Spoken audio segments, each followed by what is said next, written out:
오늘 말씀은 출애굽기 32장 30절부터 35절까지의 말씀입니다. 이튿날 모세가 백성에게 이르되 너희가 큰 죄를 범하였도다. 내가 이제 여호와께로 올라가노니 혹 너희를 위하여 속죄가 될까 하노라 하고 3,000명이 죽임을 당한 이후에 모세가 그 다음날 뭐라고 이스라엘 백성들에게 이야기하냐면 너희가 큰 죄를 범하였다 하고서 내가 이제 여호와께로 올라가노니 혹 너희를 위하여 속죄가 될까 하노라 그랬습니다. 속죄가 될까 하노라. 속죄를 하시는 분은 하나님이십니다. 모세가 속죄하는 것이 아닙니다. 죄를 용서하는 것은 하나님이 하시지 사람이 할 수 없는 것입니다. 모세가 시내산에서 내려와서 여러 가지 조치를 취했습니다. 그런데 이것으로 말미암아 죄가 다 사해졌다고 장담할 수가 없는 것입니다. 우리가 여러 가지 노력을 하지만은 결국 죄를 용서하시고 해결해 주시는 분은 하나님이시죠. 주권은 하나님께 있는 것입니다. 목사님이 죄를 용서해 줄 수 없습니다. 사람이 어느 누구가 지은 죄를 해결해 줄 수가 없습니다. 하나님이 용서해 주셔야 됩니다. 그래서 혹 하나님이 어떻게 하실지 모르니까 내가 다시 하나님께 올라가서 용서를 구하고 받아야 되겠다. 이 얘기를 하는 것입니다. 모세가 여호와께로 다시 나아가 여짜오되 슬프도소이다. 그가 하나님께 한 첫 마디는 무엇이었냐면 슬픕니다. 즉 마음이 아프다는 이야기죠. 시편의 말씀이 생각이 납니다.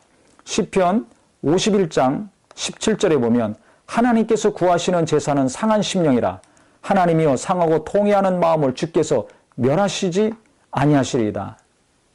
즉 다윗이 밧세바를 간음한 다음에 나단 선지자가 와서 책망했을 때 그때 기록한 내용들입니다. 그 마음이 어땠는가?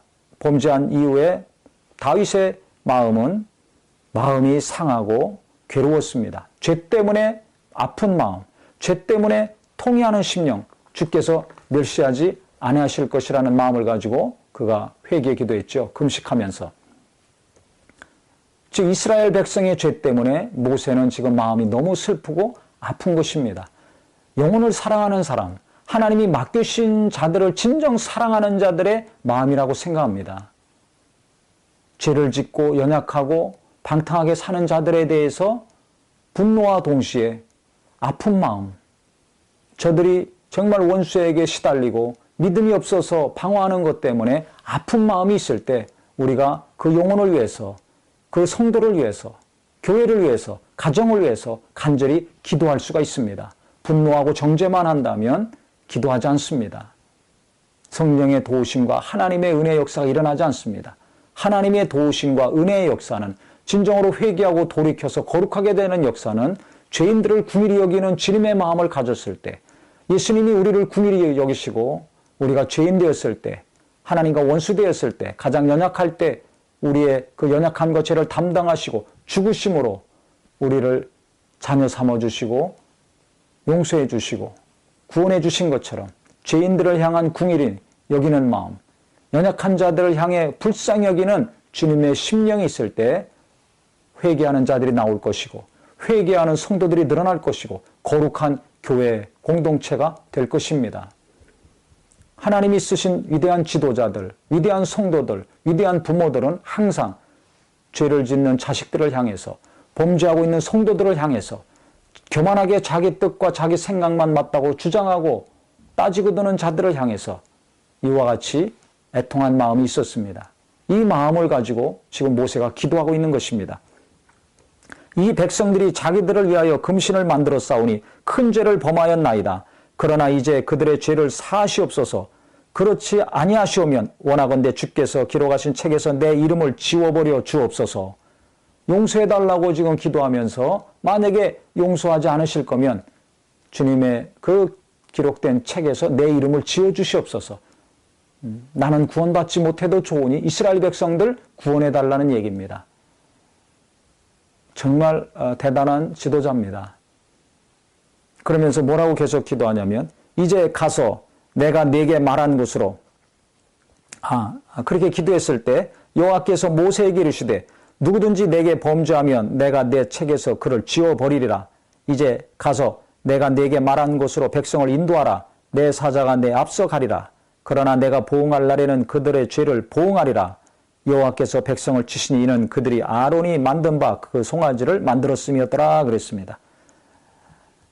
자기 생명을 담보로, 자기의 구원을 담보로 지금 하나님께 간구하고 있습니다.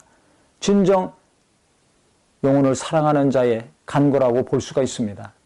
정말 이 정도까지 어떻게 기도할 수 있는가? 예수님은 자기 목숨을 다하시기까지 우리에게 영원한 생명을 주셨죠. 모세도 자기 영원한 구원을 걸고서, 자기 생명을 걸고서 지금 기도하고 있습니다. 그때 하나님께서는 범죄하면 내가 내 책에서 그를 지워버리겠다 하시고서 백성을 인도하라 말씀하셨습니다. 그 다음에 천사를 보내서 내 앞서 가게 할 것이다. 그렇지만 내가 보응할 날에는 그들의 죄를 보응하리라. 만약에 죄를 짓는다면 그 죄값을 내가 다시 분명히 치르게 하겠다는 말씀이죠. 그래서 하나님께서 이 위대한 지도자, 이 모세의 간절한 기도를 통해서 이스라엘 백성들을 용서하시고 다시 그들 앞에 천사를 보내셔서 그 사자가 이스라엘 백성들을 가나안 땅으로 인도하게 하실 것이라는 것을 언급을 하셨습니다. 우리가 어떤 기도를 해야 될 것인가? 오늘 말씀을 통해서 진정 내게 맡기신 가족들과 자손들과 성도들과 이웃들을 사랑하고 있는 사람인가? 그들을 정죄하고 원망하고 불평하기 이전에 그들의 연약함과 죄를 위해서 내가 이와 같은 심령으로 기도해야 되겠구나. 오늘 정말 주 예수의 기도가, 이 모세의 기도가 나의 기도요, 우리의 기도가 되기를 예수 이름으로 축원합니다.